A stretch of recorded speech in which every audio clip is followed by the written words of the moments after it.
안녕하세요. 역곡1동, 역곡2동, 원미1동, 춘희동, 도당동 출신 국민의힘 광내경입니다. 여기 계신 모든 분들 지금 수고 많으시고요. 그리고 저는 바로 시정질문 시작하겠습니다. 먼저 제가 간단한 것들 먼저 말씀드리겠습니다. 요즘 코로나 시기에 그 자원봉사를 하시는 분들 중에 대부분이 그런 활동들을 하지 못했는데 그럼에도 불구하고 꾸준히 하고 있는 단체가 있습니다. 우리 자율방범대 아시죠? 자율방범대는 코로나19 시기에도 그 전과 동일한 방식으로 방범을 쓰고 있습니다. 우리 지역에 아주 가까운 곳에 있습니다.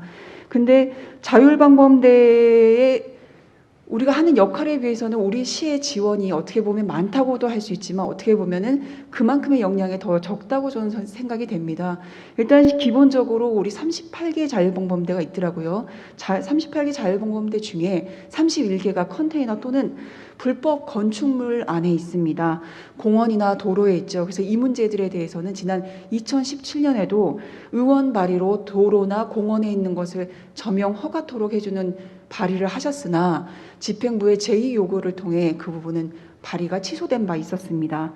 그래서 지금은 그 자율방범대 초소에 대해서는 어느 것도 지원해 줄 수 있는 것이 없어서 지난 2018년도에 강병일 의장께서 발의하신 조례안을 통해 피복비나 기타 등등의 운영비를 지원할 수 있는 부분이 세워졌습니다. 그런데 제가 그 사무실을 방문해 보니 그 어려움이 정말 너무나 정말 턱에 찰 정도로 너무나 답답하고 그 빗물이 새고 눈물이 새는 그런 상황에 처해 있었습니다. 실례로 저희 원밀동에 있는 자율방범대 초소를 찾아갔는데 어떻게 해야 될지 모르는 상황에 제가 예산을 요청하였더니 예산에 결국은 법적 근거가 없어 이 부분은 지원할 수 없다고 되었습니다. 여기 계신 의원님들께서도 아마 이런 민원은 한 번 정도는 받아보셨을 텐데요. 지난 김만수 시장 임기 때 광역동이 되면 광역동의 자율방범대 초소를 법적인 근거로 할 수가 없으니 초소를 광역동에서 해결할 수 있도록 함께 사용할 수 있도록 하는 문제점들을 제안하셨습니다. 그런데 그 부분 아직까지 해결되지 않았죠. 그 부분에서는 재산 활용을 하는 부분에서의 어떤 신뢰성이나 이런 부분에서 할 수 없다고 저에게 들었습니다. 근데 우리가 현실을 좀 인정해 주었으면 좋겠습니다. 사무실이 쓰러져 가는데 법적 근거가 없어서 지원할 수 없다고 말하는 것은 너무 무책임할 것 같고요. 그렇다고 너네 그렇게 하면 자원봉사 하지 마 이런 말씀들도 하시는데 그건 답이 아니라고 생각합니다. 우리가 대안을 이야기할 때는 어려운 상황에서도 해결할 수 있는 대안을 분명히 생각하는 것이 그것이 고민이라고 생각합니다. 자율방범대 지원에 관한 조례안 제7조 4항에 따라 그 밖에 시장이 방범대의 운영을 위해 필요하다고 인정하는 경비라고 명시되어 있습니다. 예산 지원에 있어서. 그 부분을 적극 활용할 수 있는 부분이 있는지 그 부분에 대해서 우리 민방위 팀과 부천동 그 외 각 동에서 뭔가 어려움이 있는 것들을 파악하여 그 우선순위를 좀 분별하고 그리고 선별하는 지원 조건을 분명히 하여 지원할 수 있는 부분들을 선별하면 됩니다. 할 수 있는지 한번 좀 검토를 해주시기 바랍니다. 늘 답변이 검토하겠습니다입니다. 그렇게 검토하지 마시고요. 대안을 모색하는 실질적인 현실에 맞춰서 그렇게 대안을 좀 고민해 주시기 바랍니다. 꼭 부탁드립니다. 두 번째는 코로나19 소상공인 관련된 재난지원금 관련된 내용입니다. 제가 전화를 받았습니다. 근데 억울하다고 합니다. 하나 예를 들어 설명을 하더라고요.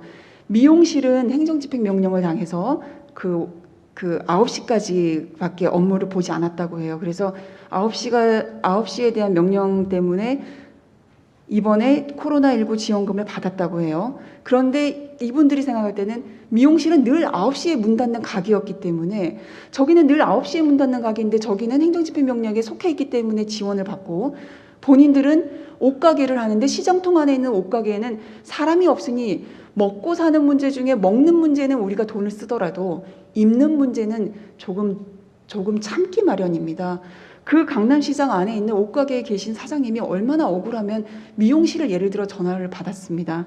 근데 그 다음날 특이하게도 또 컴퓨터 가게 사장님이 전화를 하셨어요. 그리고 그 다음날은 여행사에서 전화를 하셨습니다. 비단 저만 받진 않았을 것 같습니다. 여기 계신 의원님들께서도 한 번쯤은 또는 부서로 한 번쯤은 민원이 제기됐을 법합니다. 코로나19와 관련된 지원금이 정부에서 주든 이 시에서 자체적으로 주든 그 조건에 대해서 보편적으로 지급할 때가 있는지 아니면 선별하여 지급할 때가 있는지를 좀 다시 한번 그 기준과 그리고 받지 못했던 사람들을 어떤 기준에서 하는 것이 좋은지 한번 다시 검토해 주시기 바랍니다. 그 애매모호한 지점들, 조금은 1%가 부족해서 받지 못하는 그런 분들이 얼마나 억울해하고 안타까워하는 그 현실을 함께 인정해 줬으면 하는 바람으로 현실 인정에 대한 부분을 두 개 지금 질문을 드립니다. 부탁드리건대 감소되는 폭으로 하는 것이 좋은 건지 아니면 목표를 달성한 기업들을 제외하고 어떤 보편적 지원을 다시 검토하는 것이 좋은지 여러 방안에서 우리 이 담당 부서께서는 좀 검토하여 이 문제에 대해서 다른 대안이 있는지 시장께서는 답변을 꼭 해주시기 바랍니다. 세 번째로 제가 드리고 싶었던 말씀은 그 대장동 소각장 광역화 관련된 내용입니다. 앞서 의원님들께서 많이 질문을 하셨습니다. 저는 간단하게 질문 드리겠습니다. 계양구와 강서와 우리가 함께 광역 소각장을 한다고 합니다. 그런데 좀 질문을 드리겠습니다. 예, 아니요로 답변을 꼭 부탁드리겠습니다. 계양구와 강서와 우리가 만난 적이 있나요? 첫 번째 질문입니다. 두 번째, 만나서 입지를 각각의 하나씩을 내놓은 적이 있나요? 그리고 세 번째, 만나서 그러면 이 입지에 대해서 서로 너네 동네가 좋냐 내 동네가 좋냐 한번 어떠한 평가나 어떤 객관적인 자료를 만들어 본 적이 있나요? 왜 대장동이어야 되는지 잘 모르겠습니다. 일단 왜 대장동을 광역화했을 때 왜 대장동을 선정했는지 그것부터 소상히 설명해 주시기 바랍니다. 그래야지 그 다음 부천에서 광역화한다면 그 다음 입지 선정은 부천시 입지선정위원회에서 다시 정하여야죠. 그 절차들을 지금 이행하는 시기가 아니라고 하였는데 그렇다면 지금에 있는 대장동 소각장이라고는 하지 말아야죠.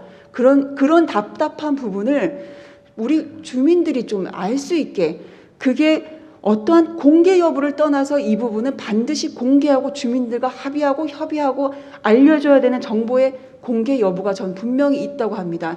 내 집 앞에 쓰레기를 버리는데 지금 쓰레기를 버리다가 무단 투기하다가 뒷걸음질 치는 격 같습니다. 부천시의 행정에 있어서 그 순서를 다시 한번 가다듬어 주시기 바랍니다. 광역 소각장을 할 때 그 입지가 우리 부천시여야 될 이유는 없잖아요. 그렇다면 적어도 우리 의원들에게 보고했던 자료에 의하면 계양구와 강서와 우리가 하나씩 입지가 있다고 하였습니다. 그 부분 왜 꼭 부천시여야 되는지 꼭 답변해 주시기 바랍니다.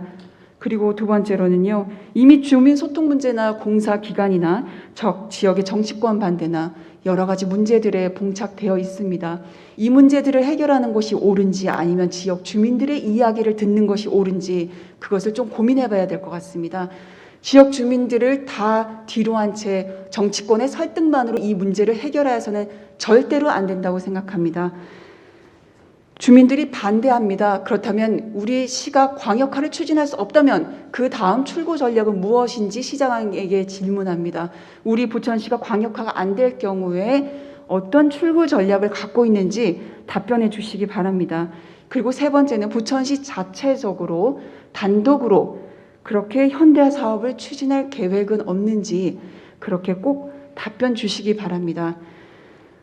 우리가 자꾸 간과하는 것 같습니다. 이번엔 또 세 번째 현실을 직시해야 됩니다. 쓰레기는 쓰레기입니다. 왜 쓰레기를 이쁜 포장지 안에 넣고 쓰레기가 아니라고 하는데 뚜껑을 열면 무조건 쓰레기죠. 폭탄 같은 쓰레기입니다. 그 쓰레기 문제를 주민들과 이야기할 땐 그 부분부터 인정해야 됩니다. 그 부분을 인정할 때 주민을 이해할 것이고 지금 있는 여러 가지 반대의 급부를 우리가 더 잘 풀어갈 수 있을 거라고 생각합니다. 우리 모두 현실을 인정하는 그런 대안들을 좀 내어주시기 바랍니다. 마지막으로는 시정질문의 답변에 대한 꼭 부탁 말씀을 좀 드리고 싶습니다.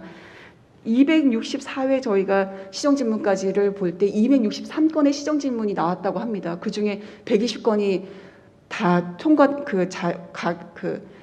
결론이 잘 맺어졌다고 되어 있는데 그중에 보니 영상문화단지나 이런 거는 같은 내용이어도 다 다른 꼭지로 되어 있습니다.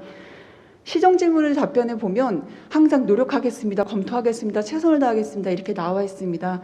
근데 제가 방금 이야기했던 것처럼 현실을 좀 반영하는 그런 대안, 뭔가 문제를 직접적으로 해결할 수 있는 그 대안에 대해서 실질적인 답변이 좀 되어주시기를 바랍니다. 시험 질문에 대한 답변 꼭 성실한 답변 좀 부탁드리겠습니다. 이상입니다. 장시간 감사합니다.